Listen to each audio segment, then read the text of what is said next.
Excited na nga daw si Bo Belga na makaharap ang controversial import ng Meralco na si Ismael Romero sa paparating na Commissioner's Cup.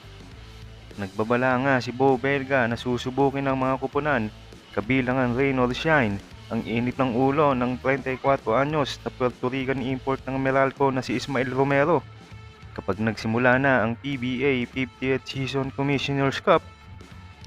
Binanggit niya na mabilis na pumitik si Romero na maaaring maging bentahe para sa mga kalaban. Binigyan diin ni Belga na gusto niyang ipagtanggol ang mabuti para makita kung hanggang saan ang pisikal na mararating ni Romero. Binanggit din niya na delikado ang mga import na mainit ang ulo at kung ma-provoke si Romero, maaaring makasakit sa Meralco at sa ibang kupunan. Bilang dating kakampi daw ni Nick Demusis, sinabi ni Belga na masama ang loob niya at ng iba pang Elasto Painters nang makitang inatake ang Phil-Am forward mula sa import ng Meralco habang naglalaro para sa Zamboanga Valientes sa Dubai Invitational.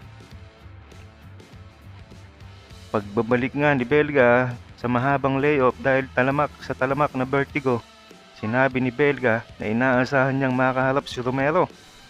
Ito ang pahayag ni Bo Belga patungkol sa kanilang pagtutuos kontra sa Meralco at sa import nitong si Ismael Romero. Matatanda ang nagkaroon ng tensyon sa Dubai Tournament matapos sipain ni Romero ang dating rain or shine player na si Nick Demusis na nagresulta sa injury at pagkakaban ng import sa Dubai. Magiging magandang laban nga daw ang pagharap ng rain or shine at Meralco sa paparating na conference. Sabi nga ni Bo Belga, susubukan daw nila ang tigasing import ng Meralco Bolts na si Ismael Romero. Maaalalang 2 beses sinipa ng Puerto Rican si Nick Demusis habang nasa sahig. Hindi nagustuhan ng mga Pinoy ang pagiging batumbado ni Romero at kinundinan naman ni Coach Yeng Yao ang ginawa nito sa dating PBA player.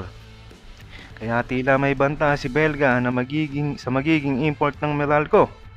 Kaya asahan ang mainit na pagsalubong ng mga ex-teammate ni Demusis kay Romero sa pagsisimula ng Commissioner's Cup sa March 11. At nga malamang may ma-eject na mangyayari kapag nagkaharap ang dalawang koponan.